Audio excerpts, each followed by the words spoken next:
প্রধানমন্ত্রী হিসেবে দায়িত্ব গ্রহণের পর প্রথমবারের মতো আগামীকাল চট্টগ্রাম সফরে যাচ্ছেন তারেক রহমান। একদিনের এই সফরে উন্নয়ন প্রকল্প পরিদর্শন, বন্যা দুর্গতদের পুনর্বাসন কার্যক্রমে অংশগ্রহণ, ধর্মীয় নেতাদের সঙ্গে সৌজন্য সাক্ষাৎ এবং দলের তৃণমূল নেতাকর্মীদের নিয়ে সাংগঠনিক সভা করবেন প্রধানমন্ত্রী। রুবেল উদ্দিনের ক্যামেরায় বিস্তারিত জানাচ্ছেন একে আজাদ। রোববার একদিনের সফরে কক্সবাজারের মহেশখালী ও চট্টগ্রামের বাঁশখালী, ফটিকছড়ি, হাটহাজারী এবং নগরীতে একটি কর্মসূচিতে অংশ নেবেন প্রধানমন্ত্রী তারেক রহমান। এর আগে চলতি বছরের ২৫ জানুয়ারি ত্রয়োদশ জাতীয় সংসদ নির্বাচনকে সামনে রেখে চট্টগ্রামের পোলো গ্রাউন্ড মাঠে মহাসমাবেশে অংশ নিয়েছিলেন তিনি। প্রধানমন্ত্রীর সফর ঘিরে উজ্জীবিত বৃহত্তর চট্টগ্রামের বিএনপি ও অঙ্গ সহযোগী সংগঠনের নেতাকর্মীরা। প্রধানমন্ত্রীকে স্বাগত জানাতে নেওয়া হয়েছে ব্যাপক প্রস্তুতি। বাঁশখালীর বন্যা দুর্গত, বন্যা পীড়িত, ক্ষতিগ্রস্ত মানুষদেরকে দেখার জন্য, ঘরবাড়ি দেখার জন্য আমরা খুব অবহেলিত। প্রধানমন্ত্রী যদি এসে আমাদেরকে দেখে আমাদের পর্যটন কেন্দ্র হিসেবে ঘোষণা করে আমরা খুব আনন্দিত হব। আমরা চাই ওনার মাধ্যমে এখানে যাতে একটা পর্যটন নগরী ঘোষণা করা হয়। আগামীকাল সকাল ৯টায় মহেশখালীর মাতারবাড়িতে পৌঁছে গভীর সমুদ্র বন্দর, কয়লা ভিত্তিক বিদ্যুৎ কেন্দ্র এবং মহেশখালী সমন্বিত উন্নয়ন কর্তৃপক্ষ মিডিয়ার কার্যক্রম পরিদর্শন করবেন প্রধানমন্ত্রী।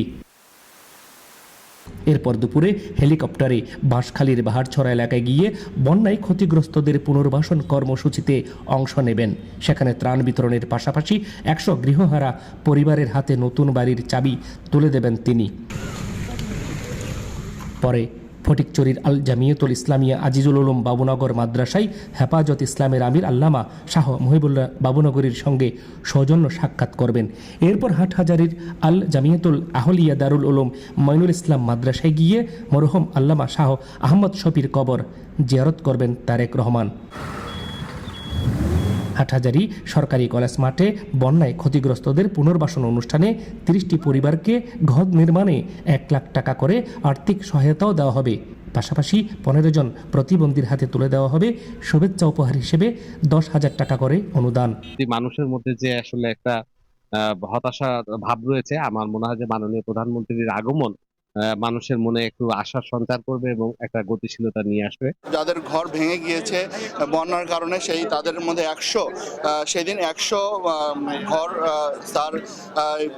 তাদেরকে প্রদান করবেন। এর পাশাপাশি আমাদের যারা প্রতিবন্ধীর মধ্যে চেক প্রদান করবেন এবং ত্রাণ সামগ্রী বিতরণ করবেন। এরপর সন্ধ্যায় রেডিসন ব্লুতে চট্টগ্রামের বিএনপি নেতাদের সাথে করবেন মত বিনিময়। প্রধানমন্ত্রীর সফর ঘিরে নিরাপত্তা ও সার্বিক ব্যবস্থাপনাও জোরদার করেছে প্রশাসন। শহীদ রাষ্ট্রপতি জিয়াউর রহমানের স্মৃতি বিজড়িত চট্টগ্রাম সার্কিট হাউস, ঠিক তার পাশে রেডিসন ব্লু। প্রধানমন্ত্রী আগামীকাল শুধু চট্টগ্রামের উন্নয়ন প্রকল্প কিংবা বন্যা দুর্গতদের সহায়তা প্রদান করে শেষ করছেন না তার চট্টগ্রাম সফর। তিনি আগামীকাল সন্ধ্যায় চট্টগ্রাম নগর, উত্তর ও দক্ষিণ জেলা বিএনপি নেতৃবৃন্দের পাশাপাশি 11টি অঙ্গ ও সহযোগী সংগঠনের নেতাদের সাথে করবেন মত বিনিময়। শুনবেন তৃণমূল নেতাকর্মীদের কথা, দিবেন দলের সাংগঠনিক দিক নির্দেশনা, এমনটাই প্রত্যাশা দলটির নেতাকর্মীদের। চট্টগ্রাম থেকে একে আজাদ, নাগরিক।